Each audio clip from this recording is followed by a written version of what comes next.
أعوذ بالله من الشيطان الرجيم.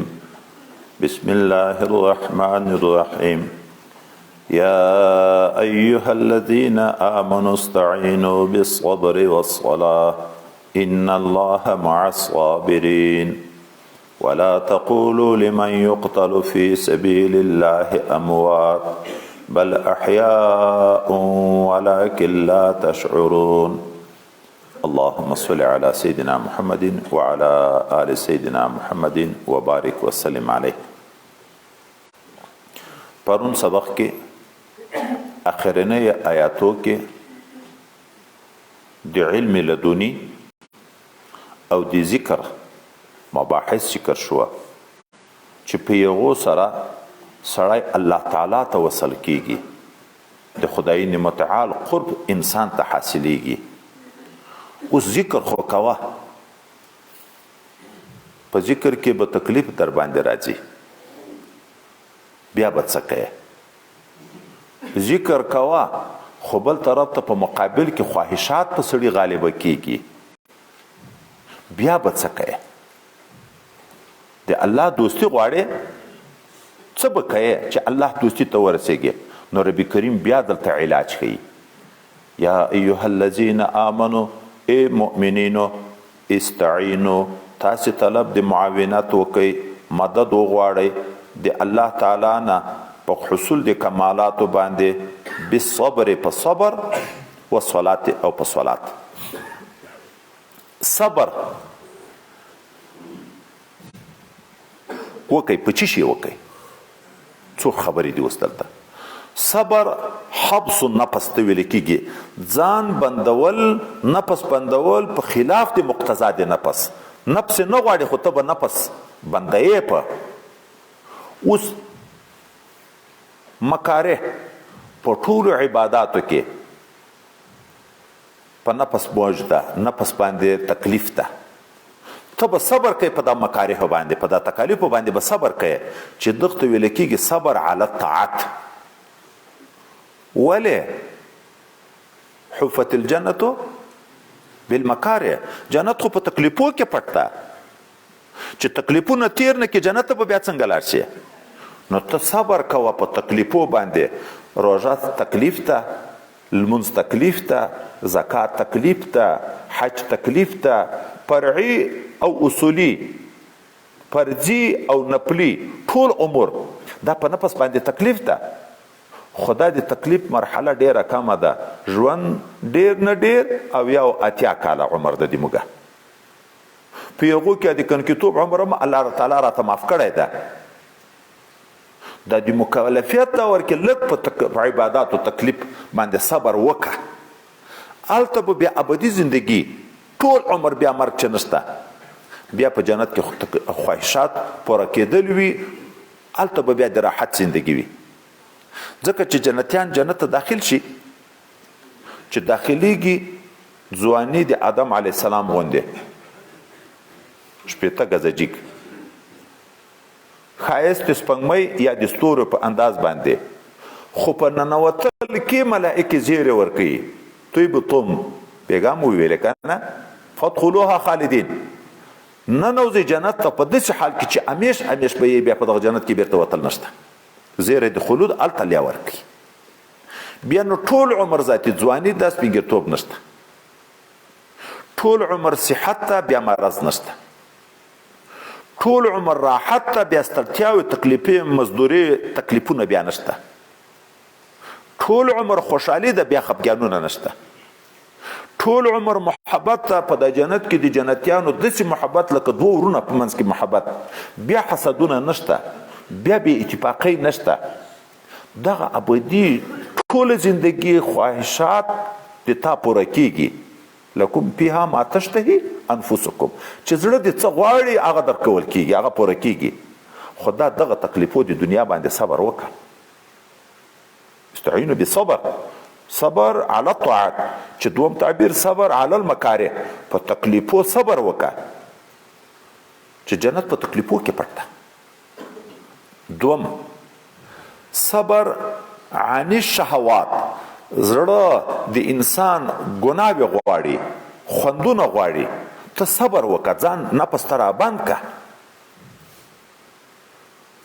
ولې که نفس پرېږدې خواهشاتو ته، هلته به جهنم ته ځې. ولې حفت النار بشهوات، اور بیا په خوندو کې پټ ده. څوک چې غلا کوي، څوک چې زنا کوي، څوک چې سود کوي، څوک چې شراب چکي، څوک چې مسلمان قتل کوي، چې هر څه کوي، د نفس خواهشات چې په دنیا کې څوک پوره کوي خوند په اخلي، د دغه به بیا لکه هلته د جنتي زندگی دائمي راحت و، د ده به بیا خدای مو دې وساتي هغه د جهنم زندگی دائمي زحمتونه وي. بیا د یوه سکند په انداز په جهنم کې راحت نشته، د یوه سکند په انداز باندې.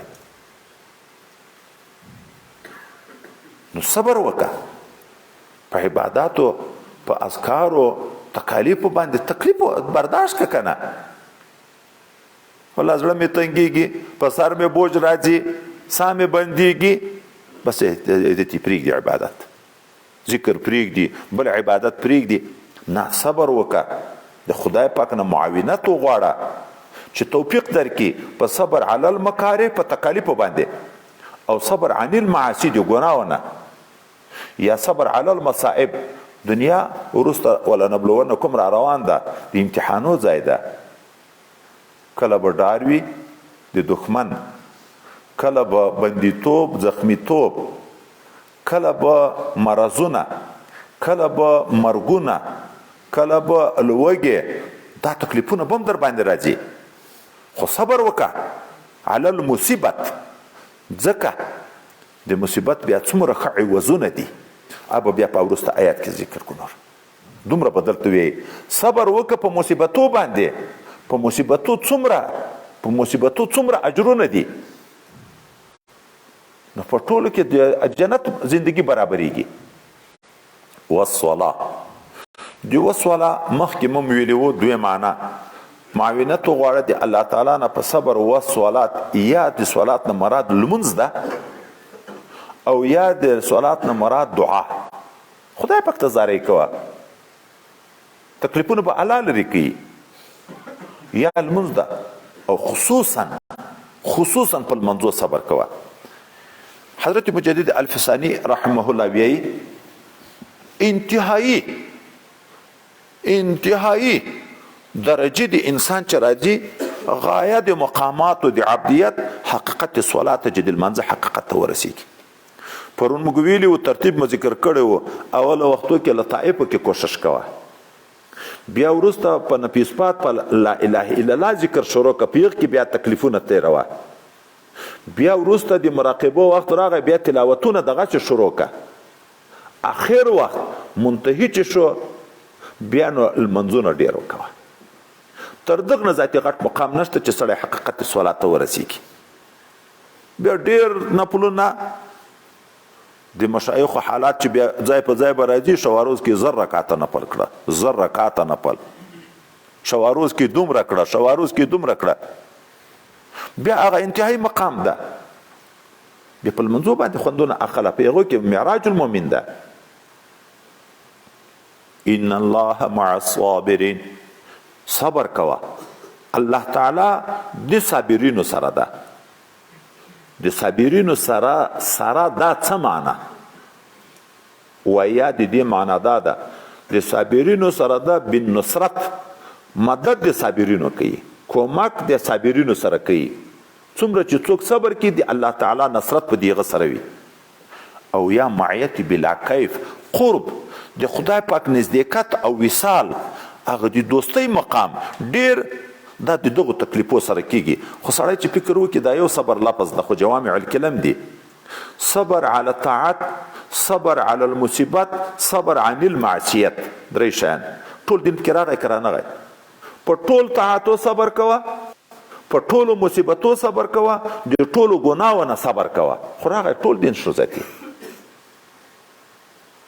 دا چې سړی په ټول دین حتی الوسع د خپل وس موافق کوشش وکړي، خدای پاک ته دومره محبوب شي چې بیا الله تعالی انا جلیس من ذکرنی،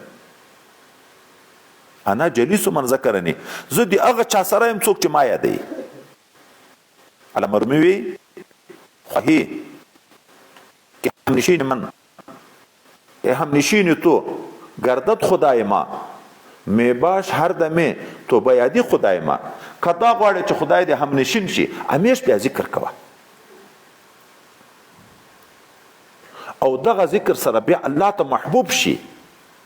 ځکه چې څومره ذکر ډیر کوي د باطن صفایي راځي. پرون چې خبره کړې وه چې باطن صفا شو د الله تعالی د انواراتو تجلیاتو ظهور ورته وشي. دا د خدای متعال عظمت د الله تعالی لوی د الله تعالی د کمالاتو عقیده دلته ذاتی شروع کیږي. او چې څومره په خدای پاک اعتماد او د په عظمت باندې وي دغه ایمان کامل کیږي. عشق و محبت راځي فنا پیلا ته رسیږي. الله تعالی وی من ذکرنی عرفنی څوک چې ما یادوي ما به وپېژني. ځکه حقیقت انوارات ورته ښکاره شي.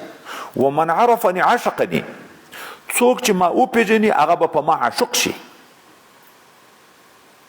څوک چې ما وپېژني په ما به عاشق شي. بیا به د خدای نه سوا د بل چا سره محبت نه پاتې کېږي. ومن عشقني عشقت عليه څوک چې په ما عاشق شي الله وی زه به په ده عاشق شم. قل ان كنتم تحبون الله فاتبعوني يحببكم الله. ومن عشقت عليه قتلته في عشقي څوک چې الله وی زه په ده عاشق شم په خپل عشق کې به مړ کم. ومن قتلته في عشقي څوک مې چې په خپل عشق کې مړ کو فلا دیت له الا رؤیتی بیا دیت نشته د ما خپل دیدار د زه خپل دیدار ورکوم. علامه رومی وی گر کشته خلق را دیت دینار است بر کشته دوست دیت دیدار است. انسان چې انسان مړ کی پوری په روپیه پرې کیږي. خلق په روپیه باندې مرکه کوي خو عاشق چې د معشوق په عاشق کې مړ وي دیغه دیت بدله بل شي نشته چې دیدار د معشوق تر څو نشي ورته حاصل. صبر کوه تکلیف کوه چې ما معرفت درته حاصل شي ما عشق درته حاصل شي. چې دا حاصل شو لاړ ذاتي په دنیا او د آخرت معیت الهی ان الله مع الصابرین. انا جلیس من ذکرنی او دا د خدای په لار کې کمړ شوې دغه بیا مړ ما ویایا. ولا تقولوا لمن يقتل في سبيل الله اموات مو ویایا خلکو ته چې هغه وژل شوی وي د الله په لار کې چا مړ کړی وي د الله په لار کې دغه ته مړ مو ویایا. بل احیاء بلکې ژوندي دي ولکن لا تشعرون لکن تاسو د په ژوند نه پیګیا. موږ تاسو خو مشهوره خبر ده چې په جهاد کې د کافر د طرف نه کوم انسان مړ شو شهید ورته ویایو.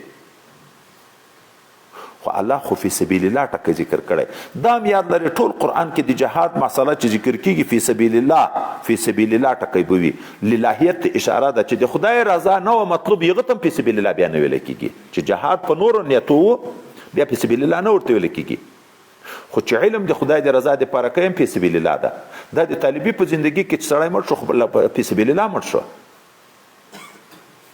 المنځ تلاوت ذکر عبادت څومره لوی اجر لري لکه د مجاهد چې لري د طالب په مدرسه کې لري چې د حج په سفر کې سړی ته څومره تکلیفونه رسیږي دا فی سبیل الله دي. چې مړ شو د حج په سفر کې فی سبیل الله مړ شو خو موږ نور ځای کې امکان آیتونه حدیثونه ګورو دغه ته بیا الله وی مړ مو وی تاسو دي خو تاسو په ژوند نه پیګی تاسو نه پیګی عذر نقصان په موږ کې شو موږ نه پیګو. اول ورځ کې ویلې خشیت الله کې مې ویلې و ان من الحجاره هغه ځای کې تیګم ژوندې د ارته ژوندې دی ونی بوټي خو موږ په ژوند نه پیګو کني خدای پاک نه وی و ان من شيء الا يسبح بحمده ولكن لا تفقهون تسبيحهم. ا دې ما ذکر کې خو ته نه پیګی. اوس نو لږ خبره په دغه ځای کې ذکر کو دا چې د شهدا او مبارکینو مقام الله تعالی ذکر کو چې دغه ته مړه مو وی دا ژوندې دي د الله تعالی په نسبت باندې د دې د ژوند څه نمونه ذکر کو. په احد مبارک کې چې کوم صحابه مبارکین شهیدان شو لوی د مصیبت ورځ او یا نفر شهیدان نور زخمیان